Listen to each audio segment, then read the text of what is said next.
Good morning students. कक्षा 8 में कल हम लोगों ने नई प्रश्नावली शुरू की थी जिसका नाम था आंकड़ों का प्रबंधन। इसमें मैंने आपको बहुत सारी बातें बताई थी। उन बातों में मुख्य रूप से थी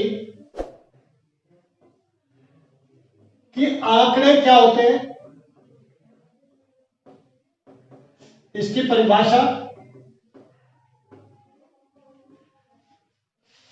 आंकड़ों का निरूपण, आंकड़ों की परिभाषा, यह हमने कल कराया था आपको। आंकड़ों का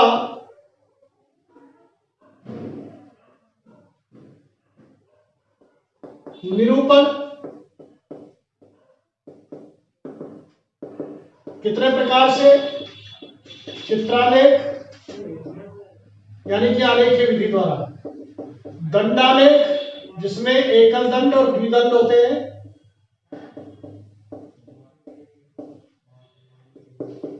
आयत लेखा चित्र,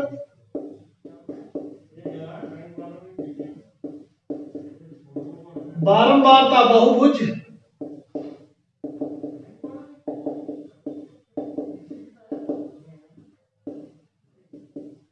और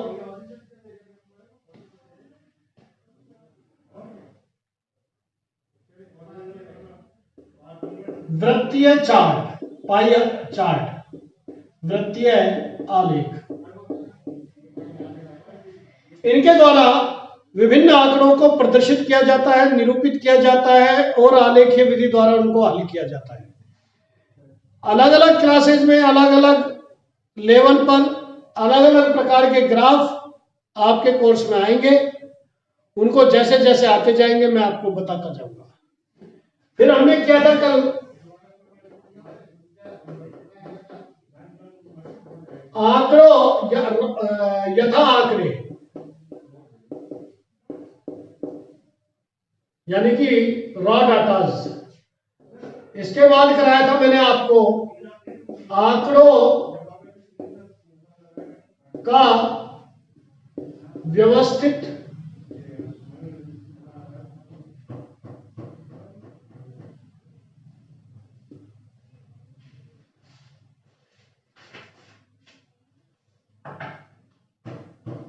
संगठन।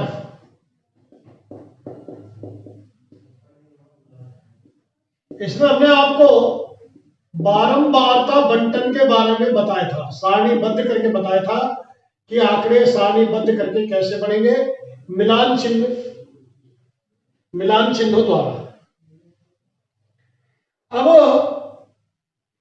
इसमें मैंने जैसे आपको बताया था कि एक कक्षा में 30 विद्यार्थी हैं, रोल नंबर 1 से 30 तक है। मान लीजिए 10 नंबर के टेस्ट में किसी के नंबर आए 8, किसी का आए 7, किसी का आए 6, किसी का आए 10, किसी का आए 9, फिर 10, फिर 10, फिर 4, फिर 5, 9, 8,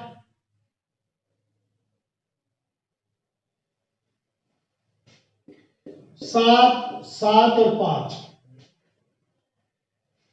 ऐसे ही 10, 9, 8, 8, 6, 6, 5, 4, 10, 2, 3, 8, 9 और 10, ये मान लीजिए 30 बच्चे हैं।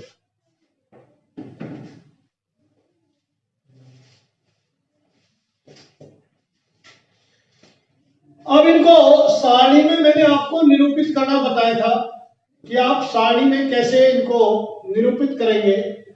यह है प्राप्तांक। क्या है? प्राप्तांक। यह है मिलान चिन्ह, और यह है बारंबारता। ठीक है?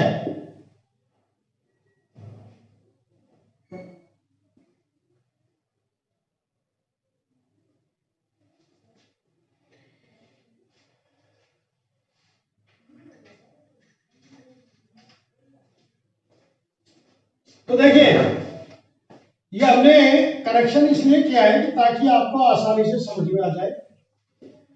कहां से नंबर मिले? 0 भी मिला, 1 2 3 4 5 6 7 8 9 और 10।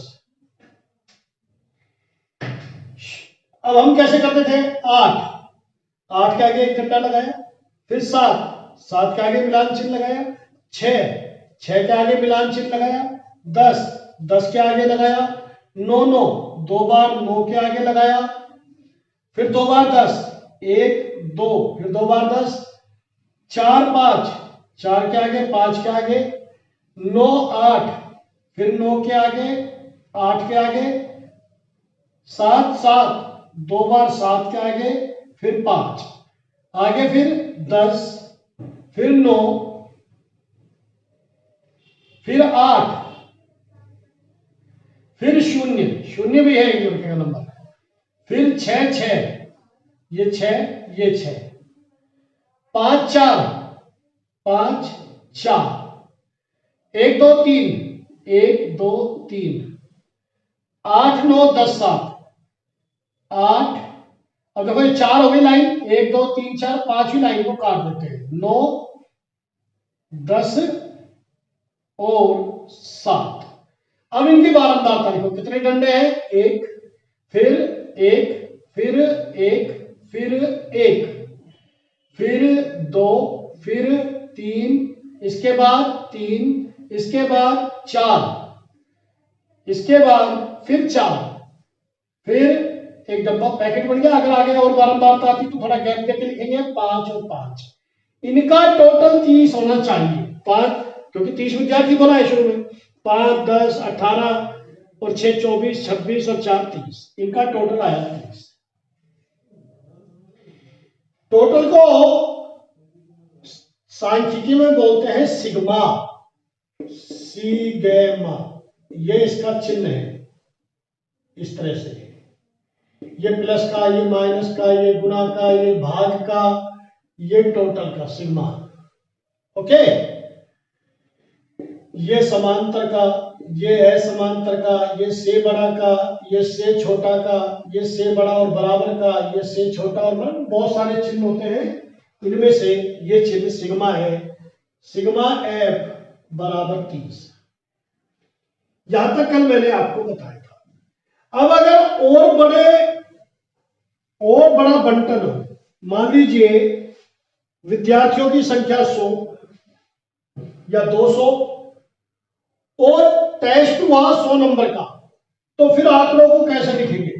अगर हम रोल नंबर से लिस्ट बनाएं तो बहुत लंबी लिस्ट बनेगी, और अगर नंबरों के हिसाब से बनाएं तो भी बनेगी। यदि हमें मार्कशीट में चढ़ाते हैं तो निश्चित रूप से रोल नंबर के हिसाब से बनेगी, चाहे लाख विद्यार्थी हो। लेकिन हम ये एनालाइज करें कि कक्षा में कितने विद्यार्थी इंटेलिजेंट हैं, कितने कमजोर हैं और कितने औसत हैं।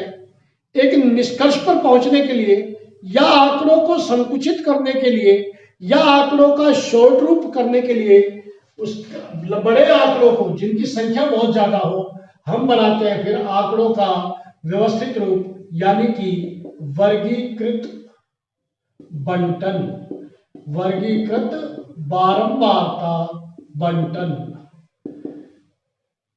जैसे मान लीजिए 200 विद्यार्थी हैं, उन्होंने गणित का पेपर दिया, 100 नंबर का पेपर था।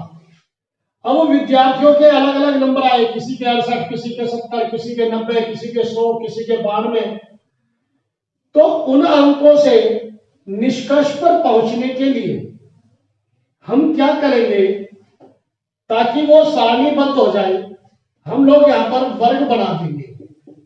वर्ग भी 2 तरह के होते हैं, वो आप अगली कक्षा में पढ़ेंगे, सतत बंटन और असतत बंटन।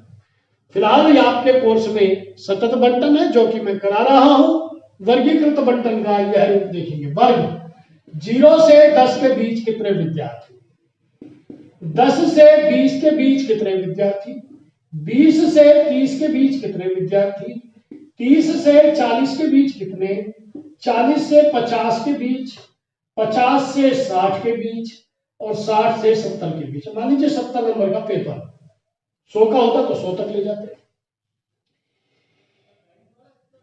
इस वाले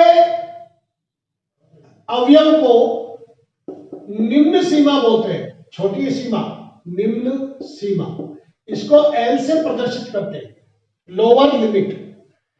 वर्ग का यह पार्ट, ये वाला, ये सभी अपने अपने वर्ग की ऊपरी सीमा या उच्च सीमा है, इसको अपर लिमिट बोलते हैं, यू।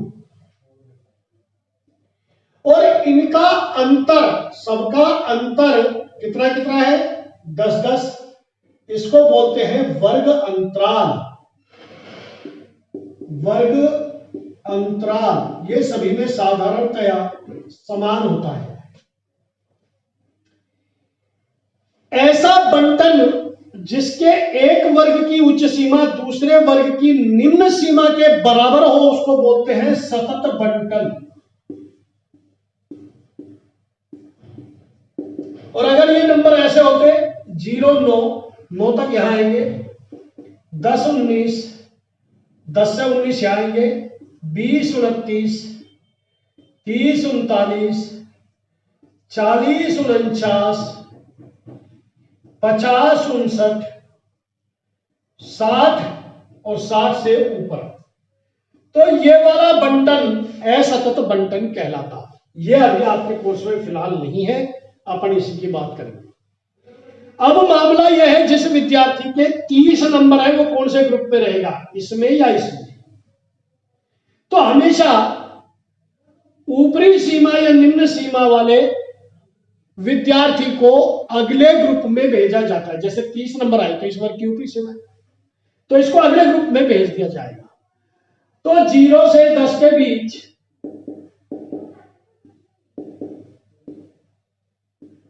मान लीजिए 1, 2, 3, 4, 4 विद्यार्थी है, यह हो गई बारंबारता।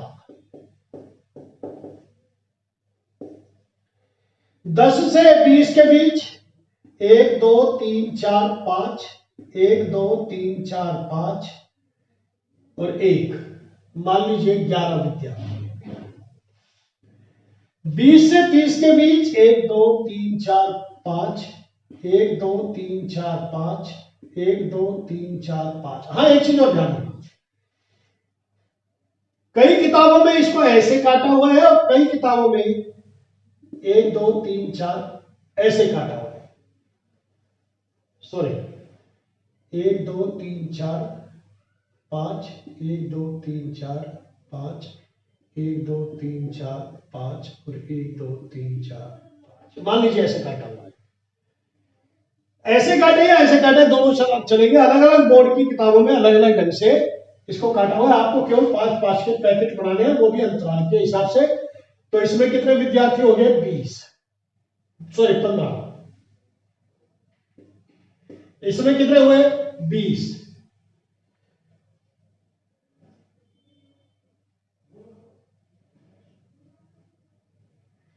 एक, 2, 3, 4, 5,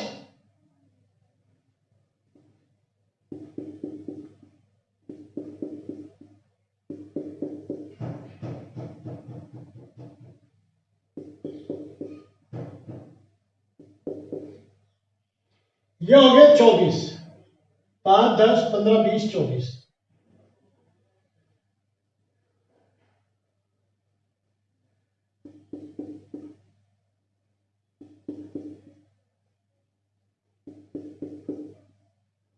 ये हो गए 16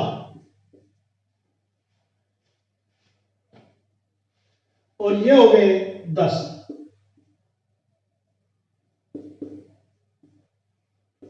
कुल विद्यार्थी हुए हमारे 100। इनका टोटल करेंगे, सिग्मा FI, इसको FI बोलते हैं, F इंडिविजुअल। F बारंबारता को अंग्रेजी में फ्रीक्वेंसी बोला जाता है, FREQUENCY, फ्रीक्वेंसी। तो इसलिए इसको F से प्रदर्शित करते हैं। तो बारंबारताओं का योग, सिग्मा योग होता है, ये हो गया 100। इस तरह से निरूपित करेंगे, ठीक।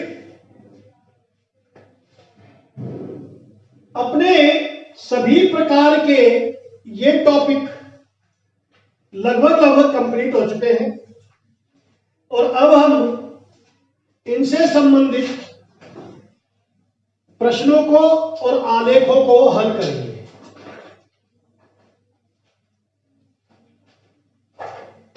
एक तरह का आलेख मैं आपको अभी करा रहा हूं, वो है चित्रालेख।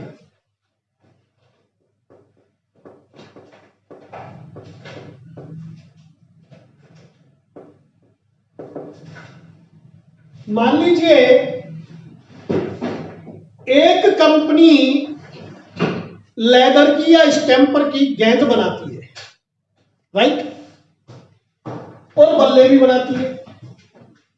उसने वर्ष 2016 में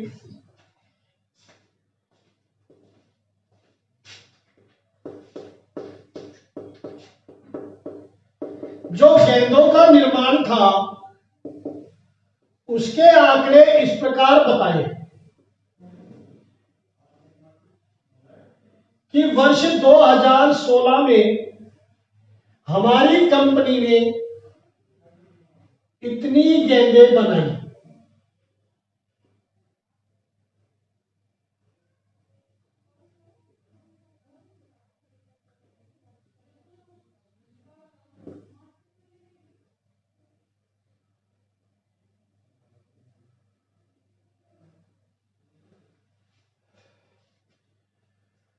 कितनी गेंदें हैं? 3। तो 3 गेंद थोड़ी बनाई। कंपनी कह रही है कि गेंद के एक चित्र का मतलब आप लेंगे 10,000 गेंद। एक गेंद बराबर 10,000। अब बताइए इस कंपनी ने सन 2016 में कितनी गेंदें बनाई? 10, 20, 30। तो आप लिखेंगे 30,000 गेंद। 2017 में बताइए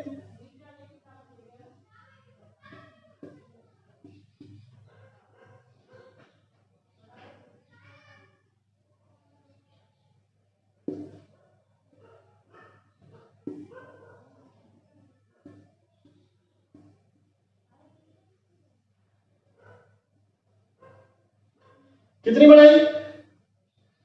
40,000। किसी कारण से 2018 में स्ट्राइक हो गई लेबर की और गेंदों की संख्या कम बन पाई। कोई भी परिस्थिति हो सकती है। कितनी गेंद बनी? केवल 20,000। लेबर स्ट्राइक हुई, पावर कट हुई, या मशीनें बहुत ज्यादा ब्रेकडाउन में आ गई, खराब हो गई। 2019 में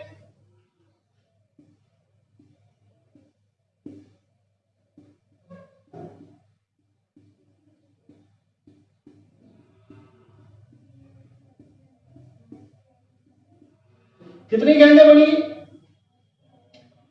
1, 2, 3, 4, 5, 50,000। और 2020 में